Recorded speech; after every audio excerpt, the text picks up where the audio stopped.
എല്ലാവരും സുഖമല്ലേ? ഇന്ന് പച്ചക്കായനെ കൊണ്ടൊരു ബജ്ജി ഉണ്ടാക്കാൻ കാണിച്ചു തരാം. ഇതിന് വേണ്ടിയിട്ട് ഞാൻ റോബസ്റ്റൻ്റെ പച്ചക്കായ എടുത്തിട്ടുള്ളത്. നിങ്ങൾക്ക് ഏതാണ് അവൈലബിൾ അതെടുത്തോ.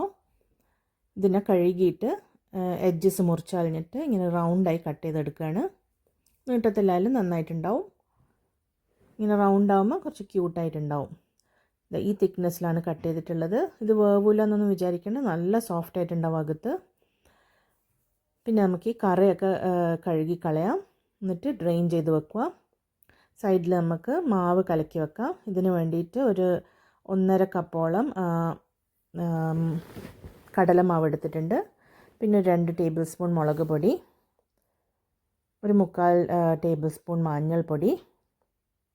എരിവൊക്കെ നിങ്ങൾക്ക് ഇഷ്ടമുള്ള പോലെ ഇട്ടോ. പിന്നെ വേണ്ടത് അജ്വൈൻ സീഡ്സാണ്, അയമോദകം. ഇത് മസ്റ്റാണ്, ഇതിനൊരു പ്രത്യേക ഫ്ലേവറാണ്.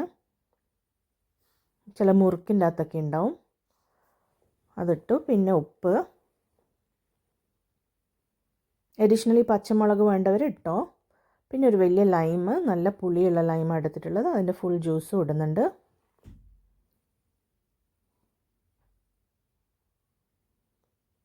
അജ്വൈനും ലെമണും മസ്റ്റാണ്.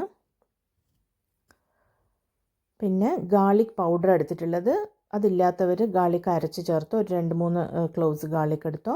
അതിൻ്റെ കൂടെ കുറച്ച് കായം പൊടിയും മിക്സ് ചെയ്തിരുന്നു ഞാൻ. പിന്നെ കരിവേപ്പില പൊടിയായിരുന്നത്.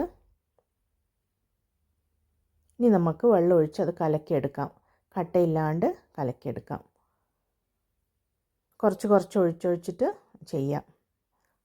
എന്നിട്ട് ലാസ്റ്റ് കൈ കൊണ്ടൊന്ന് ടെസ്റ്റ് ചെയ്ത് നോക്കണം, ക്ലംസ് ആയിട്ട് എവിടെയെങ്കിലും ഉണ്ടോയെന്ന്.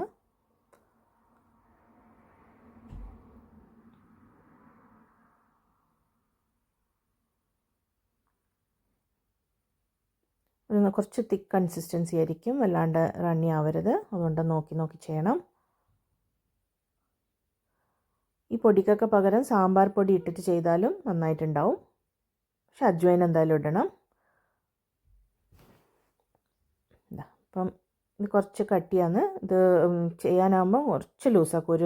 ഒരു ടീസ്പൂൺ വെള്ളം ഒഴിച്ചിട്ട്. കടലമാവ് വെച്ചിരിക്കുമ്പോൾ കുറച്ച് കട്ടിയാവും. അപ്പം നോക്കിയിട്ട് ചെയ്യാം. ഇനി നമുക്ക് ഇത് പൊരിച്ചെടുക്കാം.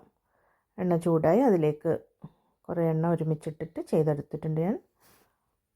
ഇതെല്ലാം റെഡിയായി. ഇത് നമുക്ക് ചോറിൻ്റെ കൂടെയും സ്നാക്കായിട്ടും ഒക്കെ കഴിക്കാം. പൊട്ടിച്ച് കാണിച്ചാൽ ഇതിൻ്റെ അകത്ത് എത്ര സോഫ്റ്റ് ആയിട്ടുണ്ട്, നല്ല ബട്ടർ പോലെ ഉണ്ടാവും. കണ്ടില്ലേ? ഒരുപാട് നേരമൊന്നും കുക്കൊന്നും ആവണ്ട, പെട്ടെന്നാവും.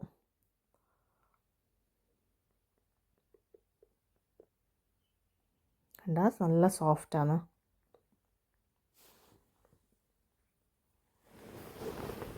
ഇനി നമുക്ക് ഇതിന് ഒരു നല്ല ചട്നി ഉണ്ടാക്കാം. അതിന് യൂഷ്വലി മിൻറ്റ് ചട്നിയാണ് ഞാൻ ഉണ്ടാക്കുക. അതും കൂടെ ഈ വീഡിയോയിൽ തന്നെ കാണിച്ചു തരാം. വളരെ എളുപ്പമുള്ള ഒന്നാണ്. അതിന് കട്ട തൈര് വേണം, നല്ല കട്ടിയുള്ള പുളിയുള്ള തൈര് വേണം.